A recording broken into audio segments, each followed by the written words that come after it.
No siabo Ghana de shema munyina jubie mama kwa ba sumdwe fie peace 104.3 yana wasu gusu awuti ibra so sensem ekotwi ba brema na semfo waje bre wanso ne so na nwumre ye de be som mo se kase bo ensem be se twa ho e wo neat 100.9 okay 101.7 shape house and crying abeka junction ena yeso mo de afiri okopie mu e wasantemantem mu a yenua no mo kramu a na hello 101.5 radio stations in Dawson Ghana ena monone wonyina na ebo makasebo yi ebi edu abobo ano social media platforms ahodo no so obenya bi atie o adwenkyere obetimi da tumbre pom ya gebre na ya kenkan edi amount Peace FM Peace 104.3 Facebook no so Peace 104.3 and I say Peace FM online YouTube Despite Media na ensema nwumre yesi ni koso ne de besom wo ya chemu mienu emono chia ne yankan so da ni nsem bi otodwa na awatwemu de ditie ya to no din Ghana this week yes ebe ka ye ho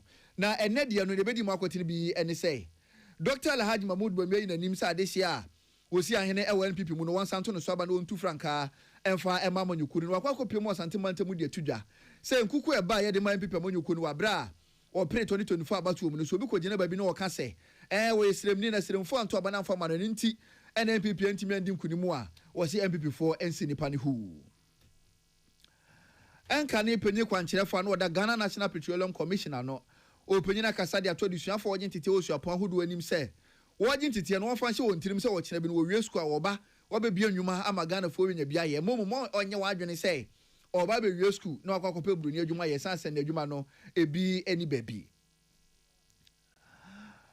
tetina ni adema NPP amanyoko no wato active no mantamu de atudwa se na no ukwa na sentwerefo nhye a Ghana mampanyin owura John Dramani Mahama freye na wodi tudwa se ebranso ye se galamse ekun declare state of emergency no wo se Ghana mampanyin wadi Ghana fo hwam popo panya bosha wodi ehye Ghana fo ni we ni nsem bi anwumre yi ebetodwa e wakasebo yi eso ensem bi otodwa na wotwemu de ditie ni bi ene se na wotwemu na Ghana mampanyin owura John Dramani Mahama kasa di tudwa se fidie di funtum asase excavator no bako ahanan ni aduanan 440 and aban no atimi agye nipa 1400 nso so empedifo siesie wo ho na wode omakwa gina emra no na watwikure ya mu Ghana mampeniro John Dramani Mahama kasai di tudwa se Ghana sidi no ai no kure wum se na Bank of Ghana eboa papa na ne Bank of Ghana mo bia no wode tasidi na chi no ye firi ho enti sidi ni edi apreapre ye bekwa koto ba bia sefata Ghana fo nyina ndi chebi ye nyina no ye benya so emfaso bi Ghana mampenini na wotwi mu akasa di tudwa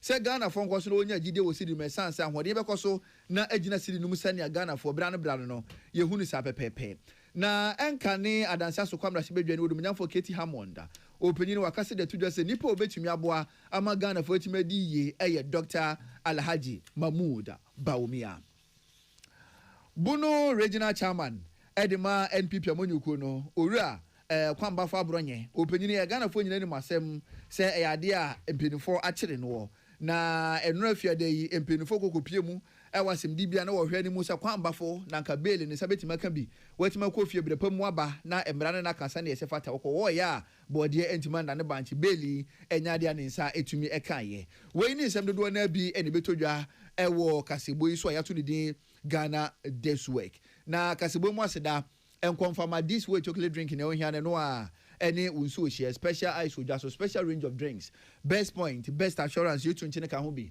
wonyina ebu ya chidom na nadwe mu somfo Sadat Mohammed masim konwa kasebo mede esomo afei ensem no munchire mu enie nipa num ena yi wanim ewo NPP amonyuko no ma wonyina no kondo se amonyuko no wana wosi ahene to won so aba na wotimi him franka ewa amonyuko ni dimu na wogina amonyuko ni dimu 2028 abatu mu kokopre se Ghana fo beto won so ba mo watimi atena bedwa kese no eso a na mpenufo no mayi wanim ne mu baako ene yenka ne Ghana mampanina be die kire Dr. Alhaji Mahmoud Bawumia na opanyini gu aprobo so wana wosi ahene no woto na ni so de hunu de amo mo so won hwe so we na breso se wakwakoto na obetu franka de amonyuko no so aba watimato no so aba no so watimi agira amonyuko no edimu Dr. Alhaji Mahmoud Bawumia edi nani akire mu wasantemampon wana wosi ahene wasantemantem no makwakodi ahia na dogo kasa yimu na wo kirem so wanam na watete se amanfo kirem se wo 2024 abato omokwa ni nkunimde na ntimi ama amfa ma NPP amonyuko ne sanse ono Dr. Alhaji Mahmoud Bomi o 2 franka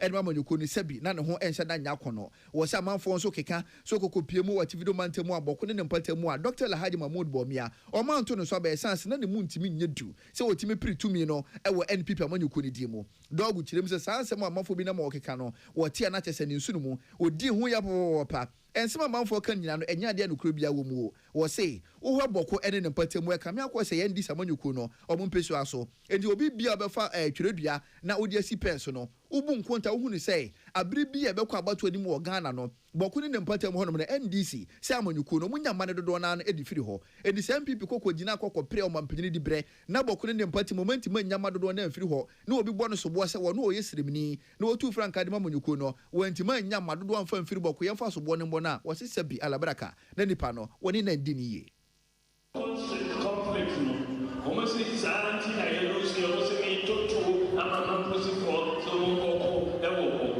na ko problem no e problem I share say time there yen wo me kokuma time I yen wo me and na peace FM 1979 you call election Sandro the flag bearer Victor Usu Yenya 06 that is Satan.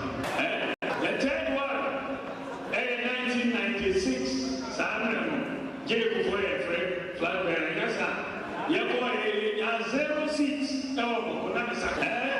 02 because Ahoy is strong NBC Ahoy is strong Ankane Ghana mampanya bedi etire Dr. Alhaji Mahmoud Bomi ono anso ne gina yetu franka edema wo sona banyuko NPP wabra na woko 2024 abatu mu ene wodi sansem ya tuja wabra okokopie mu ewo Asante Mampong opanyini ka se etire no ena mrase bedwani edema de hye wo Asante Mampong no munyamfo kokwa mpratwum wono so kasa de ato donkuma nanim se nipa num na yi wo mani bibia wona wosi ahene beto no soba amna tu franka no omunta na chi na emom Dr. Alhaji Mahmoud Bomi na ne yemu a na nkomomfa di bre no ema no na wontimi tu franka enfa mamanyuko no national interest, but we are standstill among them by way of experience. I'm a more president of a country, and they can any ordinary position here you can just toy with. And Ghana is a very sophisticated country. Fortunately for us, along the west coast and even in Africa, we are PS a lot of the African countries don't come anywhere near Ghana. If that is the level that we are, our leaders are very key. So when you come to the presidency and the type of presidency you want, that executive president, Ono is the embodiment of everything. He shares power with nobody or no other institution. Oromanyanfo kwaku abratwum opanyini ya Asante Mampong na sebedwani ne kasa akire no oromanyanfo echampo nyina opanyini ne siade hye kwabiri Easter na mu amra sebedwafi wono so kasa akire mu hia hu hia se wona wosi ahene no wodi dibre no ehye Dr. Alhaji Mahmoud Bomi a ne nsem. He has the vision. Why never be as vice president? Vision now to me at the he has the vision. Qualities winning mono the Ghana for and this is what we are all championing. See the new will be a Ghana come against no mayor Ghana. What we are seeing now under the NDC, they promised a lot, but so far, never be done. I don't know what they got.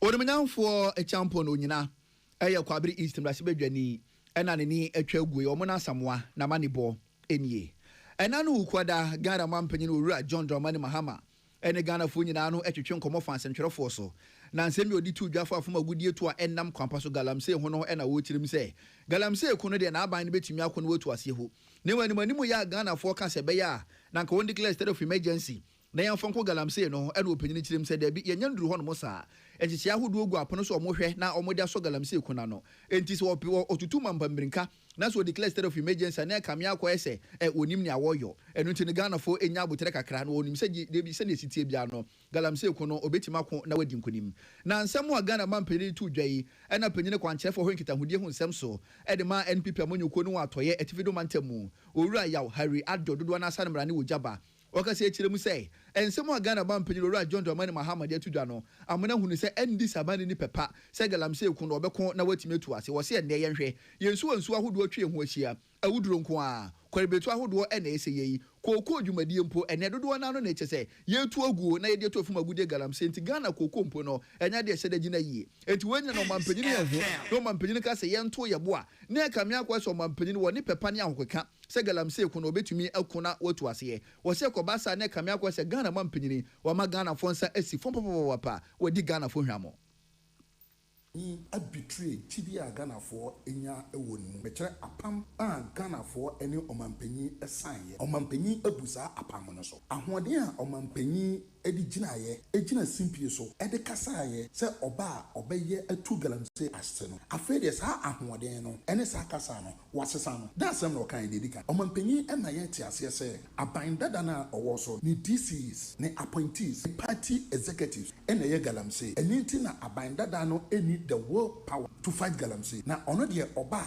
crack the whip on ye in yimu with immediate effect. The TUC for air quality, the Caribou for air quality. So, omope a state of emergency with immediate effect. Oba obetu musuno de yeju. And what you know, and we royal Harry Addo. Waka say BM na wadi atu dwase asema ehunia dance ye no. Ye twa no ahubi na ye de dance die. Wase sabre no anu owura John Dramani Mahama onye omampanyin no ye candidate no. Wode to Ghana fo nim say sabre no Ghana mampanyin no wo ho. Enka ne Ghana mampanyin no dan kwakofo ado panyin no ensem a woka for galamsey ho no. Na tese wo pese wo kire se wo ma Ghana fo ho kwan se fo magudi etuo no. Wonye ro ho na wontu. Ene oba be yo mampanyin owura John Dramani Mahama ensem odi tu dwa no Ghana fo mfa ne say ono so ma Ghana fo ho kwan ama galamsey no watu ana. You two minutes away. Now, afraid over the cancer, ultimately declare state of emergency. Now, there are existing laws. Then clearly, oh yeah, at the harder, and leader shouldn't be at the harder. And yes, a penny, and yet dishonest.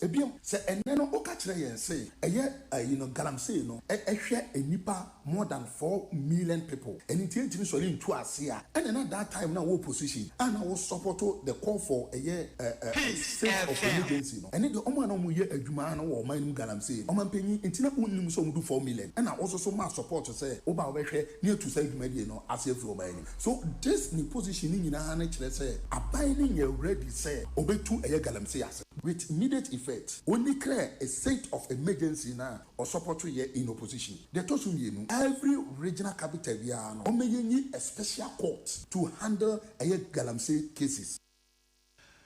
Penyina ne etwagu ye ewura ya Harry Addo. Oye penyina ohwe kita hudie ho nsem so edema NPP amonyuku no ewa atoye etivido mantemu en wodi nsemu yi etudwa kwame konto boaten Lord FM se hwebe kwai na mane bo enie enka ne penye kwankyerefo a woda Ghana National Petroleum Commissioner no ene Nana Isaac Ebert Febe Junior na openyina kasa de atudwa se wona wo su apon hodum no obesere pa se wonyere wo ho na wonsua de no wo kire bi no opie monten so a wo mo ankasa tima bie nnwuma na watima ye mpenifo beda nnwuma na no na wafa Ghana fo dodo na adwuma mu na tumi aboa ama menya adwuma nye ne tima tususa ewo man mu openyini ka semni na wo kire mu sei menya adwuma nye ekoso man mu nyina na dodo na no se epi obi abɔ no so bo a wona wakwaje ntete osu apa hodum na dusuafo no ene mfa so bo ne mo dodo na ko school ma wonyere ohun suade ena programs ahodo so dodo na kwakoye ne nya de esu wo mfa so bi a ewo man mu enti eno an se makosu apon mekuta degree na so opie monten so a ubusan se de na betumi aya na ogina ho o hwe so obi ma na dwuma ansa na wono so ne nsa tima kona no opanyini chiem se sabre na twam ogina so asra disuafo se ne artificial intelligence AI impo na abayi enti endi chebi adwuma me no mienu ne yetimi ye no hyese be kakra no artificial intelligence ne beje aye enti me no mienu ye enti manfo ya adwena mpem ho na ya mbiebie nnwuma a ene be kakra no ye nyina mpo ye nnwuma no ye bekwa kotina fie me nya adwuma nye ne soro ko ne bekọ wo se obesere pa se ne social media no so no kwabrane ukogina so na ofo am wani na ho na hwe ne awo choro na hwe ne awo hwe dodo na wo ho no wo nya adwuma ye e wo social media no so dodo na so na social media no ebo mo fom enti wono tima kosu apon na se okokopie mo social media no so a hwe ne social media no betima ye de ama wo na wo so asetena mu nsem no afa ne to apodi efira eye chance obekwa akoko e wo schools ahuduo mu obekwa akoko e wo monten so ayaresabia na wo ko social media so na wo ko wo se no sa na entimi mmoa e mo masetena mu nsem no mfa ne to apofa mfira ne kokora mu no e no wura Isaac wodi tudwa say baabi a wo wie school na wo mo asabo nan ne kokohwe school no mu mpempen so school no omoko na wo so wo mo bi a wodi atawo na chi what the Sansimana to Jawabra, JE University College, now where Mamreni Amania Dusanphobi or the Adio Muskunumo. Whether acting alone or in collaboration with friends or some of your fellow graduates, you can start your own businesses and grow them over a period. Some of the successful private sector businesses you see in our country today were started by graduates like yourselves. Make good use of the training you have received here at JE University College in starting your own businesses. I've seen graduates of journalism or universities who have immersed themselves in or taken over businesses such as food supply or food delivery post-graduation because they did not get jobs after graduation. Most of such persons are running their businesses successfully. I also know of a graduate with a BA honors in public relations who apprenticed himself to an artisanal welder because he could not get a white-collar job after graduation. The work he took up has taken him out of Ghana to the United States, where he's doing very well in that profession. Enkane penye kwanchirefo a na oda Ghana National Petroleum Commissioner no Nana Isaac Ebert Fabi Jr. Na nekase achire no Professor Anamwa Mensa we governing council member JE University College. Won so kaside to edusuafo a waje ntete awie na mpinfo ya amambre ne amane de agya won kwan se wo ba monten so no won hwe hu ni se obetima bia bienwuma na wanka sanso wetima fa dodo na adwuma mu na atumi abone no eni suapon so emfa so. We also in a bombers in the university degrees, but degrees and yeah, the end of everything. Also, you no degrees, no. I didn't become say breaker. I could join university, sir. I thought academic, no, the your person, yeah, so. I didn't entrepreneurship mindset. Or say you too, then your skills be says because of that, Professor Anamwa Mensa, Governing Council at JE University College, opinion at the one on Saturday, Nene and a Chogui. Na Nekasa opinion of Fabaya, or that JE University College, Ura J.E. Donko. One so can say be a was rabbi say. One hour war and close you upon hold on a brano. Send Carbanco and one could be papa. No was saying also now was the school from penny for say. Say Bresson so for school for school. Now so school may and we are now won't mean for be more. Two more franafo. Say Uncle close you upon hold on so no. What do I need to remove a bebois now almost so no omunia du for and chiro madi. For example, yet J University, oh, Omami a bus. Get fund, woman and support. Banks, woman or interest rate for private investors at least to go down because private investors, yes, just your fees are kind of hey, empty, ban no so nature say, one way you know how so you to me and maintain. Yet, J University, I even said it, many master. Young students, net dance, no be average says school. I will get money from this property every month. They will pay me something, but that's not my mission. Mission is to make sure we train people who come out from the senior high schools and cannot continue with their education. Ora J.E. Donko, Penny Kofabaya, what that JE University College are not nene and Echogui. Mrasibe dwani de ma de sia ewo Doma East ewo Bunomantemu ene urumanya for Rahel ama usua na opanyina kasa de atudwa se ne obepie mu ewo Doma East ne mpatemu ampere wonyi sen atiate sepo pa ene abofra kuma bi akatima akapem agro chese to obeto ne pa na ebe yenwanwa enam so ema chese yare no so atisetia na etie ewo na bato mpisu aso wose wogina so na wasra wo fo so woni de obeye bi semra sebe dwani no wode aboa na so fa kese na no eda wo fo abam enta wo fo hwe hu ni so de afutu esefata bema wo ma na nya ketima kapa agro ati atese ewo Doma East ne mpatemu no obetima hwe na watumi atusu sa wo so opese wo boa semra sebe dwani nti o free ni pem na cho boss ene mattresses na watobi na wode amamofra ne watwere nso hwe awie no obekosu apan hodo no na atumi aso awofo asene ne kaya na ebeto wonkomu abra wo ma eco school no watimi hwe na wate so Kasa sɛ nkran da dodo sutia no matress na nkan no ma togu fie eboa nkran no mpare wanyensa ne wafie ha ya ne edi kan ya awira hosem kura ben sabanyensa ne ba ba nware ya ba ba kosku abanyensa no ya awira hosem pa sa eno so bono ha ene Ghana ha nyina wafie yedi mu akotene pa ya awira hosem dina nanom efa konya iso asre awofo yanhwa ya manunye ye tubefo uwie school no akọ university kura afidi edi na abano show free and also scholarship no ho anko ye nipa be ya duasa kora no banya scholarship no bia be ko university abentu ahwe na sa yade se wo ho a ye wuo kora no so no ba ye da chintin soro ho awofo bia manani enna ho na ontu ne ba fo sede ese na efata na enu akire no eno numnyamfa ma wusu a openyine kasa de ato wona wodi dem anim se onya ntwere wudi e wa assembly social welfare for na so obesere se kọ na akoko tro ni esanse brano no wana wadi dem wo na batom piso aso no ye so na sene ekọ wo moa enti wuntwere wudin a emoa ne ba be fa wo kon ho wasadi tudwa se wo boa ama akwan ni akwantempọ ho nsem so na batom piso aso so atumi afa ne ntoma padi efira ne contractor e wo kwan so a wamenafo ekọ bi di kwan no wo moyo asupira kwan contractor wo so doma akwamu kwan contractor wo so afi so pese mabunu o mapomuden ye na omudwumadi ahodo so fa ne ntoma padi different no wamenafo mighty royals so ma won sika botene 20,000 Ghana cedis afa ko di agro park no won fa nyin sisi wo so abane ewon hyehyɛ wɔ hɔ a okɔ district assembly hɔ social welfare yenuan ma ba di densa ene mmɔbɔfo a basetena mo yeyua no abane eboa be nti mesre ho panyine no na ɔntwere ho nyinaa ho dini video ni dini won dada no yeduru hɔ yebeyi afiri video wo mu a ni dini nka ho yare behyem na no hyehyɛ wɔ hɔ sam sɛ bosome mienu bia abane eda nani behwe ho sɛ de ho so sɛ bi ne to ho hwɛ wa obenya bibi ama ho di nti bere de asem no ɔtwere ne ho di gya yewura ya mensa ebeka community deba no eba so ho a yebetie na bebere so ho a minim kom wode ewo ho akwane enye eno so na akwalo bia ma abane ama yakwane nti wa manafo kobedi asupura do ma akwankwan no animu ya abane hyase a ye head obedo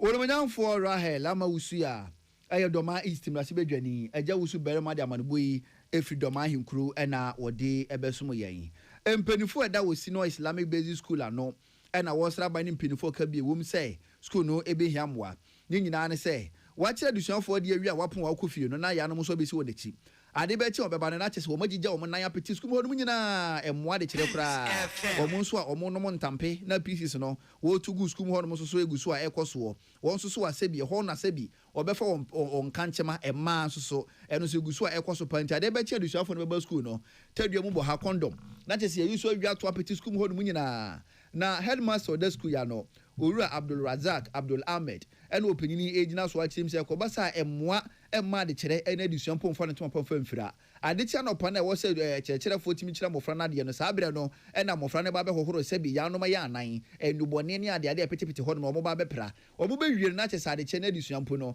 ato omu anka so omanum enti emwa wo mokra ojina so na wasra ban akwa hudu ka bi ewom ene ankrankra se school ni be hia moa na mu omu hia ne se nko be hia block cement na nko meti matwa fa so wo e de for school no ho na omo ponko efia school no so ehon bambo no ehon nsematima afa ne to apa e de efra opanyi di science na toja wa bra adwumeko bi otu afuma gudie omo de exercise book bako empemias and 3,000 football jersey bako and 9 footballs ahodo mathematical set ni akane bi abuo disua omo de koma headmaster so mo fa mo disua fo ne nemoa na won school no so dwumadie entimi ntumpon kasa sɛ da nkran da dodo sutia no matress na nkan no ma togu fie eboa nkran no mpare wanyensa ne wafie ha ya ne edi kan ya awira ho sɛ amanfo ha ya school map edo nyimbere a we for ni we no ebegu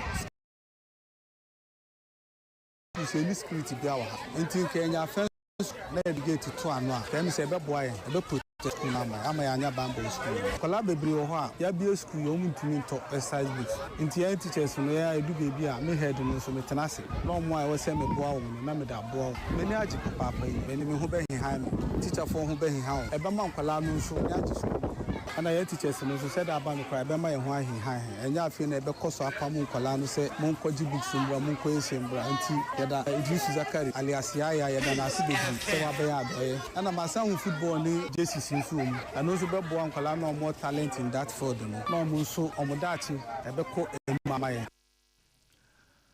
Ora Abdul Razak Abdul Ahmed, or any headmaster that was seen or Islamic basic school and no, and when it's on sem or the etu just ye. Ora Kojo Amini, and you mokwe by way, opinion general and Namukasa, Chirimu say, and Pempi no books from Perdushan for Chiromu, no do not win be. And into our bus school man at a fast up Pamomo, and you may go far to who says books on your better. Now, what your medicine for and to me, Abuamo, also no bus school when you come sunny, now what to me, Eddie Sunadia. Now, you will be an assembly in tea, 8 1 school, Modo announced the bug with the no papa ball in a keka home. They say Suntina football just see what to be. Now, what the boss are come send to school in J. Now, Bofrebu school menas a book no in dim one day mum nano, a bar, or no son who says school no anya kwan or bit media grow. Now, Boama Mofrado do net if you know what to me to us here. A sending crying say Abribiano, the Namiation Abibu, and also Eddie Bua Afofo. Well, who say, you be a school say, near academic year, Nasia, Aya, Mofra, Eco School, the Brena, Huma, Etono, Aya, Awofono, Eddie, into a fatunos, and also Southern Wilson, and Amino say, RC, a Yosuno Roman College, and Islamic school, I want to also cool school, or 2 books 3,000, and then Jesus Nebo, I can't say, what Bema schools we, Eddie support, Kuno, Impuntu, Nafi. So side books so aboa ama ahomansuan so atimi atumpon ewo aha eno nti de yesranya menhira ne na adom se senia waye no no onko so anya ne saa because why nipa ba ku bi a onyanya ono nko ana edi otrene nsama wofro nso nya so mfa so Owura Kojo Ameni anso hono moa wode adom osino Islamic basic school yi okopie mu ewo sino Roman Catholic basic school ma wonso so no kokoye sa do ye bi edema wo mo na honso one headmaster Ernest Bodu Ekasai.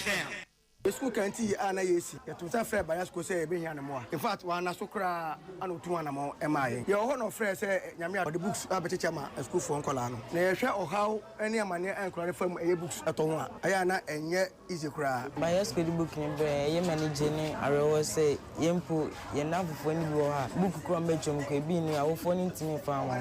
Ebi mu awofo nso ni scam beto bi ama. Nti by school the books na ba ye dana. By the book ni ba ye no ye ni agipi.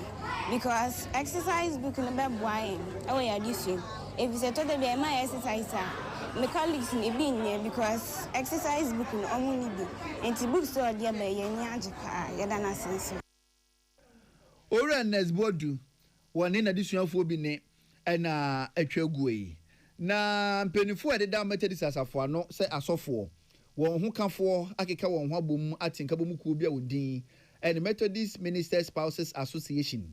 Na ikoya where Edin Shamusrum Kubia so our Pentecost Convention Center, our castle on Finfil Mantemu. Na Jumedea say and opinion our day Kuyano say president. Ura Yere Theodora Asam Jidu. Workers said to just say, Asofono, so Musubeti Mania Junimu Mudako. Now what me Eddie a Dinamisum Kwahu anymore, I just say, one year no eta when a church tapa. Na if ye be so or Benimino, and a sebi if you no crumping once you see, and Nadia Timiko, unit and one coco here, so I didn't tea mudo. Emma, a softener me no more sweat me the tapa, a safata, ata wonkunuchi, Nanyamujuma wafa to a hoson waiting my ye, Aquacusiasie. Or same Pempi, no soft be ribbon am one more and you when you swing. When now 5 years when you say a catcher, cast for yourself for your poor, won't mean Jindy, or catch and say, eh, now so for you now you who say was there, be Mikun and Yamian friend or made a Yamin frame. Nasubambonesa and what a day, Omsin and a idea to me ha, and can't pa. And from for Christus Moho, Nisayo Suntina and Shamusun, that's just so Yama, so for your more Gidisa Beboa, now I saw for your Mosono, or Matimi, and yet it's our secretary, a day at a Wunkunumachi. Young man, my war, na young strong dry one.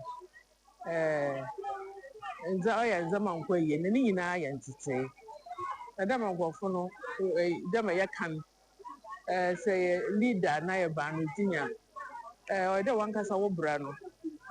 Ozidasi anoye dancewa obi ahwe o sande we wa na kasa obi abutu makasa na mo hu de zare kanere ya no mo nkofa ajiwezi nti mo zikanya kasa hena abrabo no edo e dancewa na dem ye kanu so no se nya abrabo ba ye dancewa nya so yesu nsam no e de ye hwe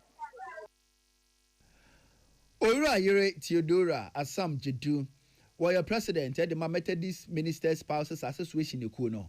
Nekasa Chile no Watonsa at the Bishop were done what in Accra Diocese no Right Reverend Andrew Imbia Baden. Amo penyin ko piem ewudwumidi ase no tuna no mutuo e no de futuo e ma asofo yere no say won fa titapa e ma wokunu no mesanse wokunu no betime di ye ne wotumpon a wo yere no nso e ka ho bi za afie biara asofo no amukafa wo Methodist asom wo ye afie biara na afei na edu the Northern Accra Diocese and our host na ye hwe enkran yempotem na yin beebiara oso abotu maji we nyina nti na ode ye hwe beebia de ko nti orumpoe Pentecost Convention Center ha na botai na ide afi bia wo hia afi bia wo hia wo zempa abo na wo sesi wo ho ama wo za doma ko bo adwuma kwa won kafo wore ye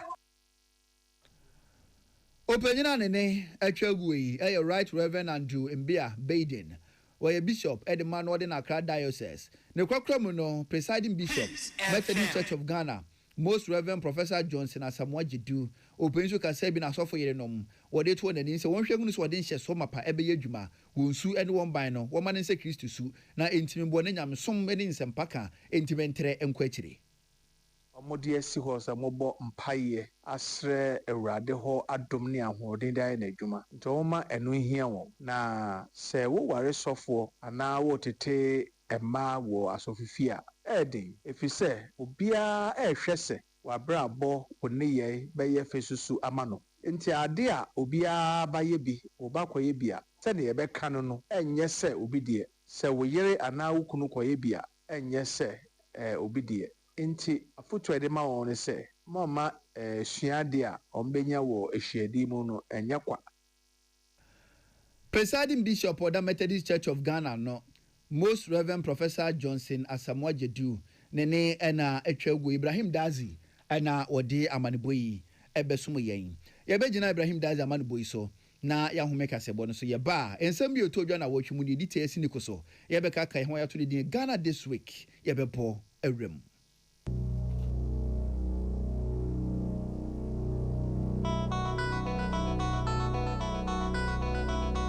If you don't feel like your TV is TVing, it's because you're missing that ing. That ing. You know that ing you get when you're watching amazing TV? It's exciting, enticing, surprising, and everything in between. That ing you get when you're pressing play, binging, and blockbustering. The ing you get when you're DSTVing. Now that's a way to make an entrance. Get that ing with all sorts of packages to match your with DSTV. Tune it in, turn it up, Peace FM, and rip off the knob. Ghana this year. No sakasi abo ena masugusu amuti asumdwe fie Peace 104.3 so ne fire drusu yi Ghana this week. Na watwi mu ena Ghana mampanyin ora John Dramani Mahama ne Ghana fo nyina no hwetwe nkomo. Na ne kasa mu na wo kire mu say afidie mu ntumadi funtum asase excavator machines no baako ha 9 ne aduanan 440 na ban no omode omunsa atoso na nipa 1400 nso ena wache omo a enche ode omo ebegina mra no. 440 excavators have been seized. Over 1,400 arrests have been made, with suspects awaiting prosecution. Over 300 Shamfang machines have been confiscated and destroyed. Over 900 water pumps seized from illegal mining sites have been handed over to the Ministry of Agriculture for distributing to farmers for irrigation purposes. Na enu achere no mampeni chire mu say Gemera Forest Reserve no ene omobo aye pa foma agudiefo a wotu enam kwampa so ye pamo mu nyina afirim na ban na sanya nte se galamsefo ya sa bowura mu biem omobehwe na ya sa pamo mu biem na enu achi no ma sra fa kobo mpempe wo ho na watimi da bokwa bretu ahodo ho ban. However, over the weekend, the Jemira Forest Reserve and the Angria Futu section of the Offense Shelter Belt was re-invaded by illegal miners after these were handed back to the Forestry Commission. The military is currently working with NIMOS to repossess those reserves and establish a permanent presence in those liberated forest reserves to prevent re-incursion by illegal miners. na ne kwakura mu no na Ghana man panyini chirim say mo ahodo ampanifo de kropon ne mansi na ahodo ano wo so won satimi ka no so timi bu aban no galamse ekun ya aban ne behwe ama won saka. We've made significant strides in restoring fiscal decentralization. In the past 8 years, only 40% to 50% of the District Assembly's common fund was reaching metropolitan, municipal, and district assemblies, constraining their capacity to deliver local services. Our government has reversed this trend. District assemblies are now receiving 80% of their allocation directly. Of the 7.57 billion allocated for DACF this year, approximately 6.1 billion has gone straight to local assemblies, with a minimum of 25 million allocated to each MMDA. Ghana Mampany Ora John Dramani Mahama na wachimu wadi ensemui etuja. Na sentrefo nhyemu Ghana Mampany no frɛ yase na wachimu no ɛna wochirim sɛ na aban ne bai no na Ghana ni babie bedi adanse ye. Sɛ nkane ho nsɛm na hyɛda nyina ye dum so no na ɛda so wɔ hɔ. Na so na aban bai wɔ de hyehyɛ pagu apono so dum so no wotu ase. We've also approved the construction of a second gas processing plant, GPP2, to double our national processing capacity and set the stage for cheaper, cleaner, and more reliable power generation. This landmark project alone is expected to save the country close to $500 million every 2 years by drastically cutting our reliance on expensive imported liquid fuel. Na enu achere no mampanyini chirem say na ban ba ye sika na nke de bo apomudin pa wapagam oha mu chichemu edum yensa echiripo en9 eye 13.4% ntianka ne na ejina 15.6 billion Ghana cedis na bani da kwako bi 17.8 billion Ghana cedis. We've also turned our attention with equal urgency to the health and well-being of our people. In 2025 alone, the national health budget increased by 13.4%, rising from 15.6 billion Ghana cedis to 17.8 billion cedis, one of the most significant increases in recent years. This bold step reflects our recognition of the urgent need to strengthen Ghana's healthcare system in the face of both domestic demands and global health risks. We've uncapped the NHIL and made 66% increase in funding to the National Health Insurance Scheme. Ne kwakura mu no na Ghana mampanyini chirim se badusua fam so a na ban no wahye mu kina papa free na hasu hyehyɛ no wodi sika botene 3.5 billion Ghana cedis and mu. Contrary to the widespread misinformation that was circulated before December 7th, 2024, the free SHS policy has not only been maintained, indeed it has been strengthened. We've made the highest budgetary allocation in the history of the policy as at now. A staggering 3.5 billion Ghana cedis has been dedicated to the free SHS. We understand that access without quality is inadequate, and that's why we're implementing the decentralization of feeding policy to allow the management of schools to make their own feeding arrangements to provide students with quality meals.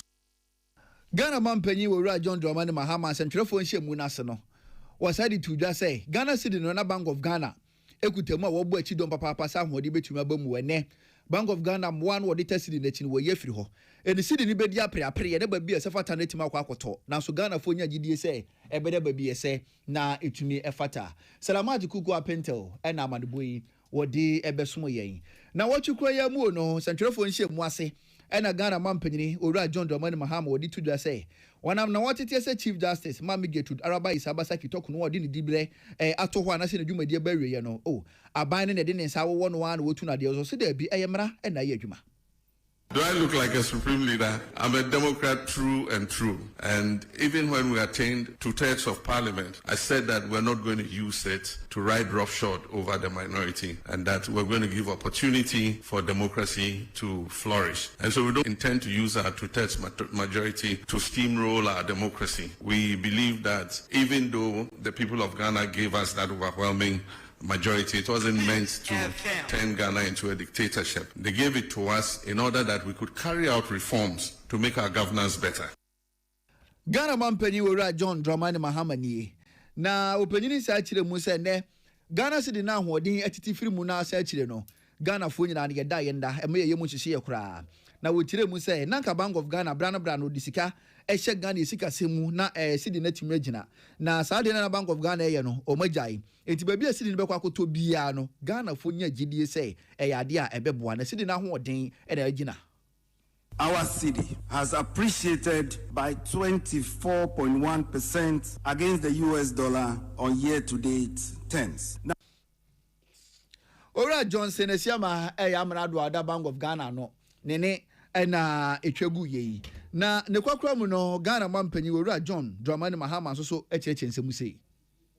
Almost every currency would realize either depreciation or appreciation in the course of a year. But when you have steep depreciation, like we had in 2024, 25% depreciation in the currency in the first half of the year, it makes planning difficult. And so, yes, Bank of Ghana has been intervening in the forex market, but they've withdrawn. And what happened was that because of the rapid appreciation in the value of the cedi, we saw an exponential increase in imports, because then people could buy cheaper dollars and so they could import more, which is a natural economic phenomenon. But on the other side, exporters are not happy because they get less cedis for what they export. So every country tries to find out a balance where exporters are able to do good business and importers are not overburdened by high forex rates. Where that lies, I don't know. I'm not the central bank. But the cedi is making an adjustment. Ghana mampanyi Ora John Dramani Mahama nene na atwagu ansemi betu dwana watwi mu. Na santrefo nhyiamu a Ghana mampanyi ni freye na santrefo bisabisa no kosa no so je bre wo yin nyina no kama no. Peace FM kase bofa to ye ho so Ghana fo na nyina ne Ghana fo bi kasa bisa won se won adwen e kire won se atia Wayne Mohammed na de hye wo go so e kasai. Enra babia na me hwe was in relation to illegal mining ene ekwan a ye befa so a ye betimi aso anu se oman na o hwe omanpani anu yi na se ye pro mining Emma amount for livelihood over 4 million. In this what tackle now see the BIM fast with your phone and more na yenye ye say 4 million in everybody becomes a problem. I was very impressed with Abra. Now can good board say enye omajuma nko an say omoba abeto good nemu omo should invest in a small scale industry no na omo ntete. Atia wo ni adehia e wo go so ka say chire no. Mawuli wisdom any enkradishe bi nso etwetwe nkomo. So catch na kufa do say on fight galam say who court say the western now one gram galam na was by gold gram so matters a whole lot of things yati asem dey kind plan e ka say adena for 4 years and say be banister because enyu na ye ba ye papa ba ko nti sorry kasati ya ne pasa and there enye we did ya kembia interest ni entro enye sade na wo gana na enye ye mu panyu why ba kasati ya say enye duweja no nani na wona kwa wale se wo ma plaketo bia no ba tem di enti ba ni muti mi ko to data trace the plaketo trace do bia nje ne hwe no depend matam sa enkran adisia bi na woni Mawuli wisdom etwetwe nkomo na watwi mu efa nsem a Ghana mampanyini ene Ghana fodi ho nkomo e won central fo nhye mo de hye so ase na enka ne adanse so kwamra hye badwani wo munyafo KT Hammond opanyini na watwi mu kasa di to just say when are you woni mo pese otu franka e wa manyuko ni di mo nam no wotete se ebisi o ye nto abanfa mo mo esanso mu ne woska obetima bo manyuko no opanyini kirem se da bi enye sika ene de pretu mi nka yeska dia na nkomo mo bo amanyuko ne free 1992 ebesi ne nkomo ene wo se wogina se ye nto won so aba. Ya can as a party the nay, yes, I had say, and ye sikafo, and ye here for now, ye here for the party, no, I brought your party, no, let me come home, ye the other going to Dr. Baumia, I here for the other, no. Ye Pessica 1990s now, and son, ye a party now, ye Sicado, and the other bay, a do point to be 2000 election 1999, no, near Nick Capre, but I paid that work, Shabrofubi, or say, unfortunately, some of us do not have the kind of money that is being splashed around, just like the rest of you. Ora Kobinata Hiri Hammond, the Trinity friend KT Hammond, and Canada Squad, Adansa so Kamra Sibedwani, and what children say we say. Naneka said no penino 2 franc Adema NPP, Dr. Lahaji Mahmoud Bomiachiri Muse. Kamia Kwes and this Abani by 2 Mibedi on Sano, or the Horona Ghana for Omobonjo so. Yenina Yehum, Niema Air Koso. You lose power. MDC say, Omo power no hunahunai. Harassment, abuse, and chebi chairman won to me, eko tu. Yakoche chairman abronye, akotum ye tiktokers ye bloggers ye appointees Echere said ye here ni MPP ye kabom so that 2028 ye beko akoje power no. Ora Dr. Alhaji Mahmoud Baumia ene wodi nsamu tu de wabra na probodi no kopie mu ewo Asante Mantemu na brekro na so na Asen North enka ne mrahye bedwani ora Kennedy wo hene Japan no so de na probodi mu wa hafu Mantemu na wone wona wosi ahene kasa na wodi to omanim se nipo obetima tu franka na wagina so akokọ pritumi 2028 ayi wono Kennedy Japan enti wona wosi ahene no obesere won pa se wo mo nso no hwe no mo mani tumi na one term per 4 years when timi ansom se na ese na fata no mo pebia no omonye 1.7 million deficit. The 1.7 million deficit. Ofa omonye post yo Muhammad okotia fiero APS no wasaba until there is hope until Yansama will be second chance. Muhammad Lusuli 1 million votes. It took him also another 8 years. And so Roma. And this will be the natural say. We're losing 1.7 million. And in my chance to be a woman. How many years will they take him?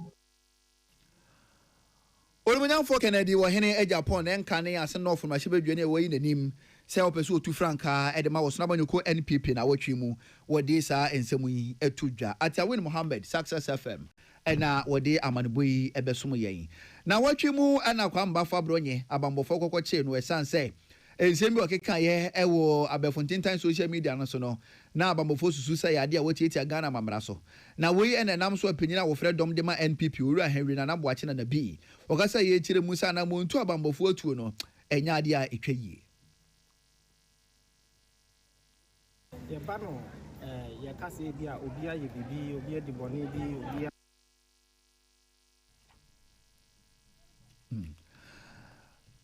Odumanyanfo kwambafo abronye opanyin wa yetetina ni edema wo sonaba nyoko NPP ewo buno Mantemu chia ye chie no no eho nsem ena nke yehwe na yabo ede amamui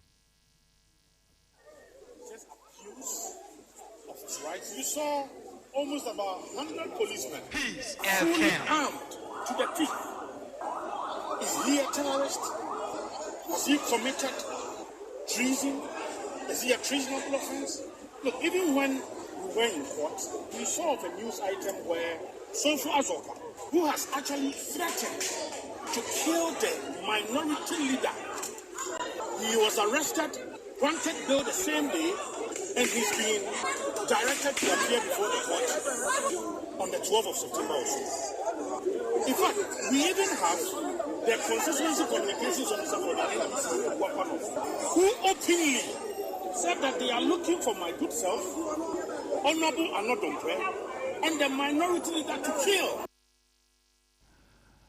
Domfrɛ for the ma NPP amanyuko Henry na naboache ena na watwi mu wodi sa ensemu yi etu dwafle patanga ena de amaneboyi ebesom yan na watwi koya mu ena private legal practitioner owura Martin Pegbu oyemranim ni wa ben papa wo kire mu se kwambafo cha ya che no na ye pebele kurade ama no yenya no wodwene ho awonte ase esanse ye hwe akotia by election NDC vice chairman Alhaji Sofo Azoka na wotimi bo Alhaji Masawood entrene na police for eto nsade friend yama ni bail won ti asese kwambafo de besi ne bail ye ma no na ensema kwambafo ode atudwa ene ensemo a Sofo Azoka de tudwa no ensunsun ye be pa ne wo mu nti kwambafo de yama ni bail away make a trust me who susu bia they look the same ni nyina no say Sofo Azoka de no misdemeanor assault some de no court assault and ya bronye die ni nyina ni wait the same nti won say Sofo Azoka ya manu bail on the number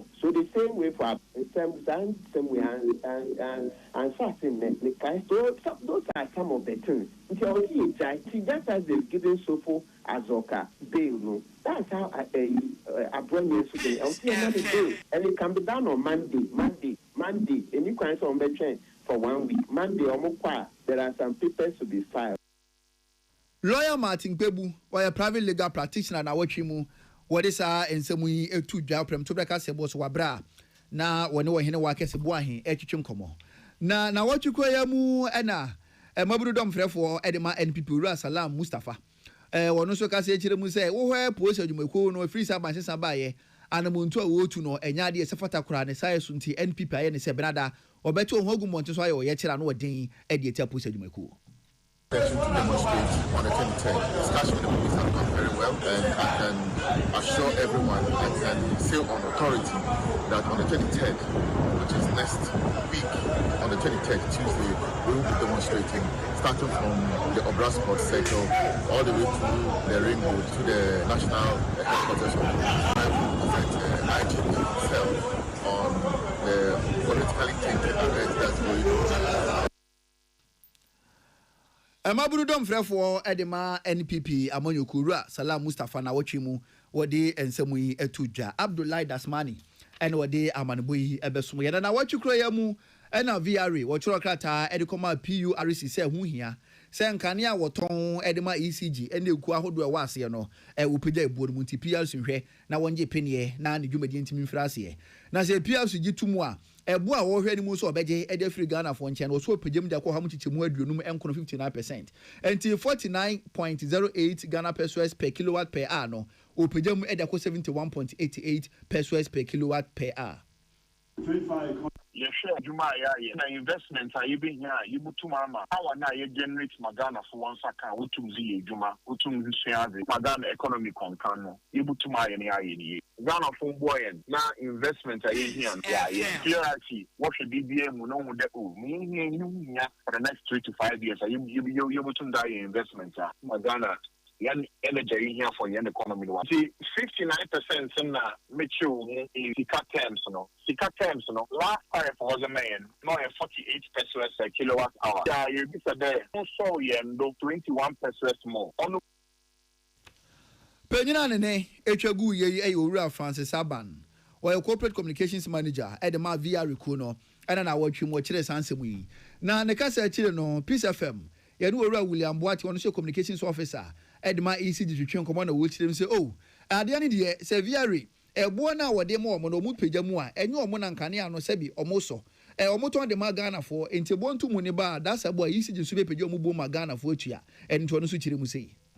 Yen time aso say yen PURC nkitedino yo ono time aso letter by HSA SSA ye proposal ba for major tariff review na we multi years obekan this na pen years anti letter ni chere say yen time fede ba no ye be 2025 to 2029 na just say ye can about 5 years you use no na ye mfa enkyerechire ni nti a ye pe review no ye pese ekosoro no nti enu na ye use na o hwe yen type na structure ni ya PURC no men kasa ma omode na niama kakraka be ya nan bi no mo hwe omo chicheche type no ma omo generate electricity no se na enim no the VR power by independent power producers you will be your hydro you will use liquid fuel use gas.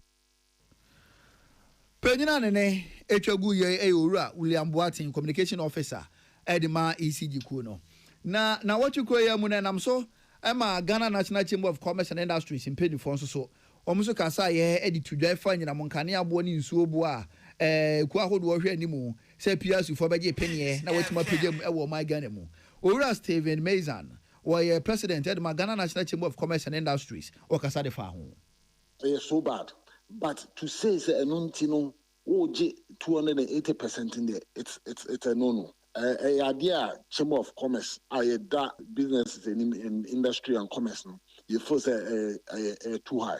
We can support the demand for an increment just a little because in very recent times PURC increase all these tariffs and you saying you are committed to IMF say every 3 months be no the cost and I say every 3 months the cost 280 another 3 months 280 send you na e I think it will not do well for us, for the consuming public, for industry, and for everybody. And they should come back with very good reasons why the demand for it. Owura Steven Mazan, opening Ejina Ghana National Chamber of Commerce and Industries Kuni Dimuna na wachimu wade sa ensemu etuja. Na wachimu executive director Edema the Institute for Economic Research and Public Policy or Nwansuni Dean, Faculty of Accounting and Finance, our University of Professional Studies, Accra, UPSA, Professor Isaac Buadi. Opening a search, say, na Ghana ne sidi ne krampo no a che say eno ene ebo my Ghana na wofo ene hwan esansa aban gina ba bia e won nsema woka Bank of Ghana amrado su gina ba bia won nsema woka nti sidi no krampo no eye hwan ene wo mawofo on my ushe sikasem na say Bank of Ghana and aboa ama sidi wafanentuma fafra akwai say Bank of Ghana sidi no leja a Bank of Ghana. On 8 July 2025, President Sabeka said gold board and one CD apejanimu. Just a jam you know near come wasem. Now you won't say we are no obi antiminya 2 birth certificate and 2 fathers. Penyina nene atwagu yi Professor Isaac Bodi or Executive Director at the Mother Institute for Economic Research and Public Policy, or Nosini Dean, Faculty of Accounting and Finance, UPS is your opponent. I watch you more than some to George or say, and our day Amanabui Ebesumoye. Now, what you mamma do at the Bank of Ghana, no, Dr. Johnson Pande, that Siama, Openica say to him, Sabanshi say 24 economy, no, Bank of Ghana, so do Muha Jimua, or Mato Mudi 24-hour strategic integration workshop, a Beboa, na Ghana Sika 70 Numa Honsem, a Tumiako ye. The vision of the 24-hour concept is bold and practical to unlock productivity across all sectors of the economy, to create quality jobs, and to transform Ghana into a competitive hub that never sleeps. It is about agriculture that processes through the night. It's about factories that run multiple shifts. Amrado da Bank of Ghana no Dr. Johnson Pandit Siama na wachimu wode saa ensemu etudwa penyina wo hwe chire se penyina kwancherefo Mental Health Authority Dr. Eugene Dodoi openyina na wachimu kasa ye chire mu se eba sebi adwene ho nsemu akwan ye fa so ne edi ho nkomo no enhyeda nkoye e wo Ghana mukra sebi so obi peso okuno ho na bibi nti awudie na ntumi amba mu a obehwe na tese Ghana for tentere won sa de hwe no kwan bi so a enya de etimi esani na openyini transfer to dwa wa fi World Suicide Prevention Day ba so Ghana ye hye ho fa biye Ye everyone say opese o sen ho opese ukun ho enye emre biom say aban betimi edwa to fias na eno no enkyere yen say afi obia betimi akune ho kwan a aban afaso say be ya omo sa atete mu sa omo ko how mu say ebia wiase impo no enye de bio pese me free mu no ahwehwe mu kyere yen say enye nipa na adwen na enye honhom yare anasunsun bi na eye nisa yarea commonly a money panadwin kwasa bi say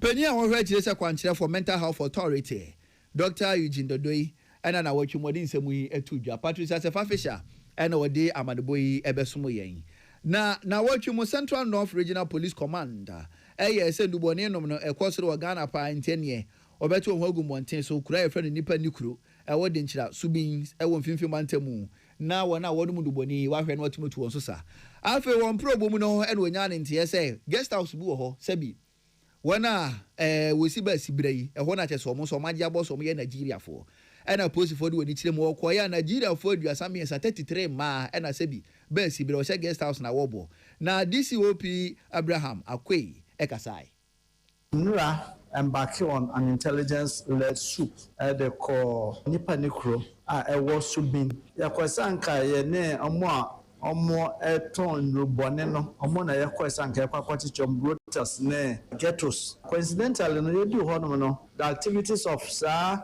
nkwade ya ebo huhu bra na say tutu bra no ase na how madre enti omutia ye na so enti no the cause of our arrest no ye nuano mai a omofi different country and so e wo hon ma yan campo mu nyina mo do so getting to about 50 omo ebo sa huhu bra no e wo sa community no enti ma ya chi omo nyina together with the merima na di and rubone hu dwa no na enu achire no na DCOP chire mu say Nigeria for March 33 no oche wo mo emema nsia eso ka ho bi na nipa guest house no so ye ne dia omunyina no ya che wo mo o sha ba ko se nani o se abono 14 bono so tro sa 14 times internal se na se ye pe edro edema no ebre no omo sika no so no ya pa ma omo ye adwuma no wi na se omo de ekoma madam. Sometimes madam suspect say when you more than that I'm to be settle hwe say scan no dey be see and say ni nyina na wo dey aba no nti wo hwa ayakayaka de na ɔmo yɛ ɔmo bebree nti ɛnura yɛkɔɛ no yɛnya ɔmo madam ne baako kunu ɛkyɛ no yɛnya landlord no nea ɔnso esi brothel na sɛ ghetto na ɔmo de yɛ sɛ nneɛma no ɔno nso no yɛnya ne kyɛ no ɛna yɛnya mmarima no wɔn ɔtuo bi a ɔmo nso no na ndurubɔne no bi ɔmo de ho dwa nti in effect no mmaa yɛde ɔmo ba no ɛyɛ 33 ɔmo nyinaa fi amanɔne ɛna mmarima ɛyɛ 6. na Nigeria for ma aduasa mmiɛnsa ya chi wɔ mu yi na kyerɛ sɛ dodoɔ na akyerɛ mu sɛ wo hɔ a na kyerɛ sɛ ɔmo afrɛ wo ɔmo Ghana adwuma ba wo nti ɔmma na kyerɛ sɛ ɔmo to nsa de frɛ ɔmo agye ɔmo so pɛ adwuma yɛ ɔba bɛpie mu ɔmo Ghana nti ɔmo bɛduru ha no mo a adwuma yɛ de ɔmo yɛ no no nti yɛde wahyɛ dan no mu ɛnya de wupia abɔnten ɛmɛma no woda saa na hu sika no maame a ɔde wo baayɛ no na ɔgyidi na ɛma no bi nso yɛ no ɔmo kasa ya ɔmo kyerɛ nsɛm sei. I just come to Ghana to make money, but my parents did not aware. But they told me that I will serve 3 months. But I'm in Ghana 1 year now, and my dad did not free me. He used to maltreat. The day I will not work, he will maltreat me. On Saturday, I give her 5 million. I used to work every day. Some of us get sick, but he will not care for us. He told me that it's street work, but we should not allow my parents to know. We used to work with the menses. Our mother would say we should put cotton. We will put cotton in vagina. We use the menses and work. They will not notice. We will off the lights. I'm afraid of the work. Actually, I cannot go back to Nigeria with empty-handed. It's a shameful thing. Any job that they're giving, if they give me a job here, I will stop the work and face the job. And he even used to tie me with rope. We tie my hand, join my leg, put pepper in my vagina, put in my face. Used to punish us too much. Used to bite too, beat us anyhow. When she told me from Nigeria, I don't know that it's a shower work. So after we come up for level switch Ben, come tell me that it's a shower work. That today my madam take me to Shira to take coats. If I don't, I will not mad.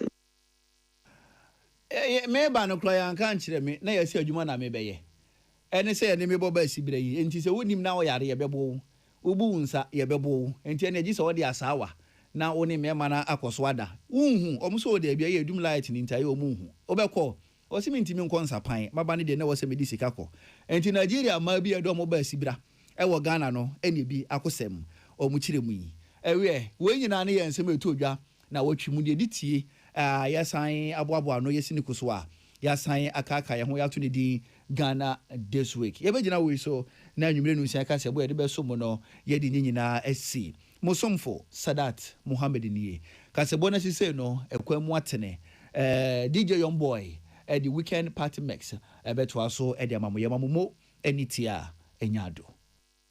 Tune it in, turn it up, Peace FM, and rip off the knob.